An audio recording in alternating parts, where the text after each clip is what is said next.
There is a bird in your yard right now that knows exactly who you are. Not in the vague, instinctive way that animals sense a presence, not just the outline of a human near their food. It knows your face. It has been watching you, specifically you, every single time you've walked outside. It has filed away details about you that most people would never believe a bird could process. And depending on what it has concluded about you, it may be doing something about it right now. Welcome back to Backyard Bird Mind. If you're new here, make sure you subscribe, because what you're about to learn will change the way you look at every bird that visits your yard. Today we're going to talk about something that most people find genuinely difficult to believe the first time they hear it. Birds are watching you. Not randomly, not passively, but with real recognition, real memory, and real intention.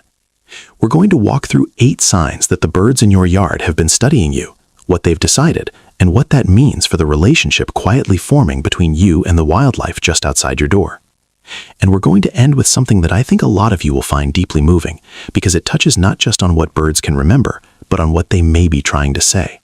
Stay with me from beginning to end, because sign number 6 is something researchers didn't think was possible until very recently. And the final sign, number 8, is the one that changes everything. Sign number 1. The birds arrive before you've done anything. You know the feeling. You haven't refilled the feeder yet. You haven't opened the back door. You haven't made a sound. And yet, you glance out the window and there they are. A pair of chickadees waiting on the branch closest to where you always stand. A cardinal perched at the edge of the yard, facing the house. People tend to assume this is coincidence. It is not.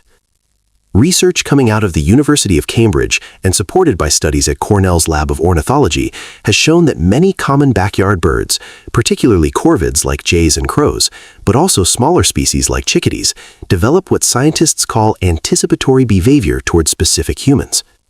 That means they learn your schedule. They track the pattern of when you appear, what you do when you come out, and how that correlates with food, safety, or threat. In one long-term field study, crows near a suburban feeding site were found to anticipate a particular caretaker's arrival up to 12 minutes before she appeared, adjusting their position in the yard and calling to one another in a pattern researchers came to recognize as distinct from their other vocalizations. This wasn't happening with any other person who occasionally passed through the area. It was specific to her. What this means for you, if birds are already oriented toward your yard when you step outside, if they seem to be expecting you, that is not accident. That is memory. That is recognition.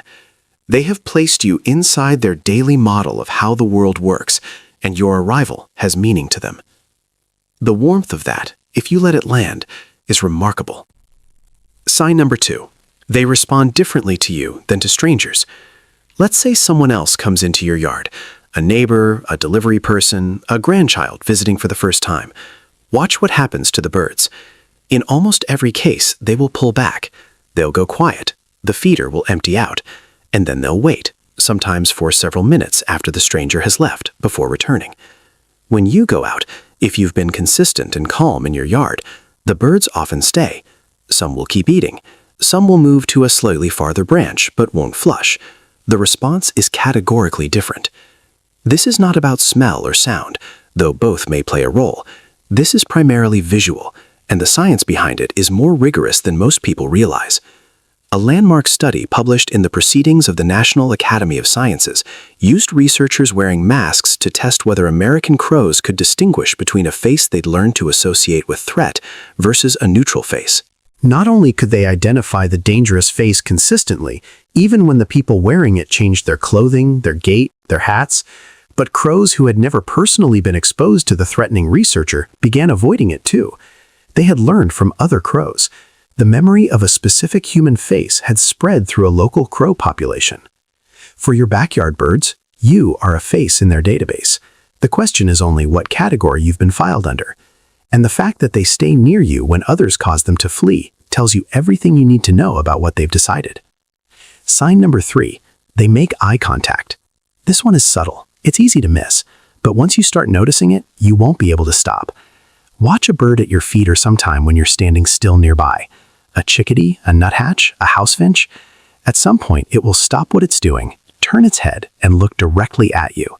Not a sweeping scan of the yard, a direct, deliberate focus on your face. It may hold that for 2 or 3 seconds before going back to the seed. In birds with eyes on the sides of their heads, looking at something directly requires turning the head to bring one eye forward. That is an intentional act.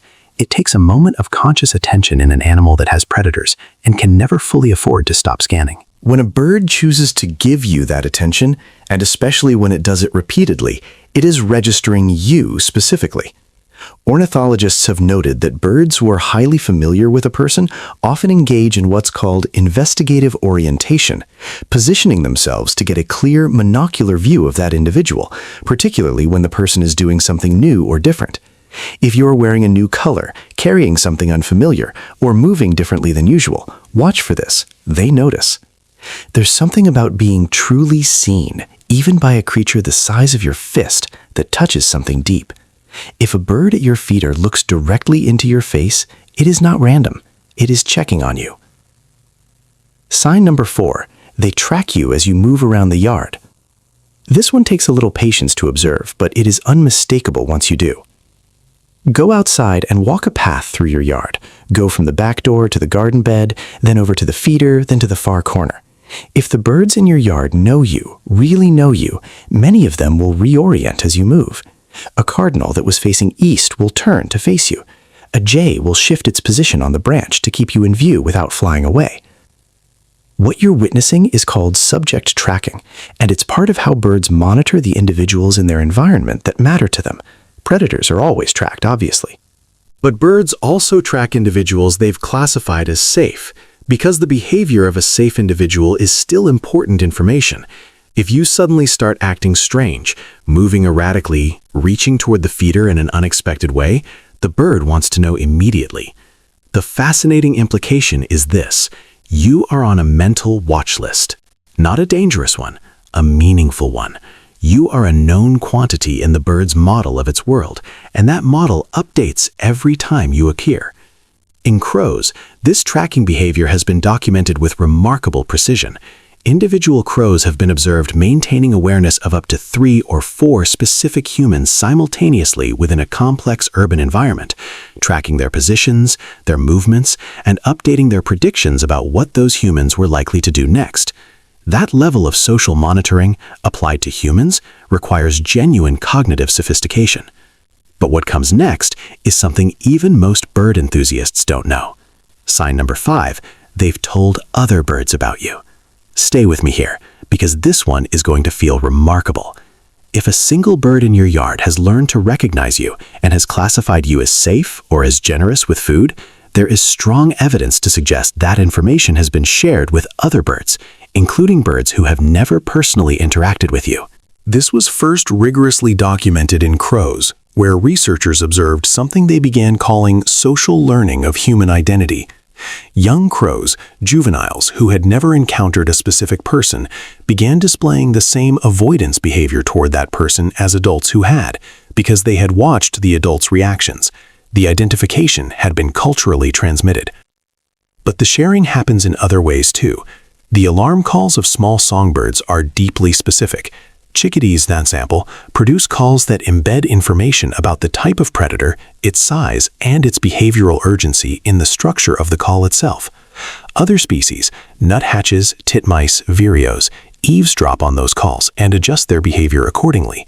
If a chickadee sees you approach and doesn't call at all, or calls in a way that signals calm, every other bird nearby receives that information. Your reputation in your yard is not held by one bird. It is distributed across a network of animals who communicate with each other constantly. The quiet way the birds continue eating when you come outside is not just individual comfort, it is a collective endorsement. They have vouched for you. Sign number 6, they've started bringing you things. This is the one that researchers did not expect to find. Most people know that crows and jays are capable of extraordinary problem solving. They use tools, they plan for the future, they hide food and remember thousands of individual cache sites across multiple seasons. But what began emerging from long-term observations of wild crows in suburban areas was something no one had formally predicted. Some individual crows began leaving objects at or near feeding stations associated with specific people. The objects varied: small stones, bits of shiny material, a piece of bark, a button. In one documented case, widely cited in discussions of corvid social behavior, a crow that had been regularly fed by a family began leaving objects, small trinkets in effect, at the precise location where the woman of the household typically filled the feeder, not randomly scattered, placed. Whether this is a form of gift-giving in the human sense of the word, an exchange, an offering, is something researchers are still working through. What is not in question is that it is intentional, it is specific to a person, and it is reciprocal in nature. The bird appears to be responding to receiving something with a gesture of returning something. If you have ever found an oddly placed object near your feeder, a pebble, a piece of glass, a small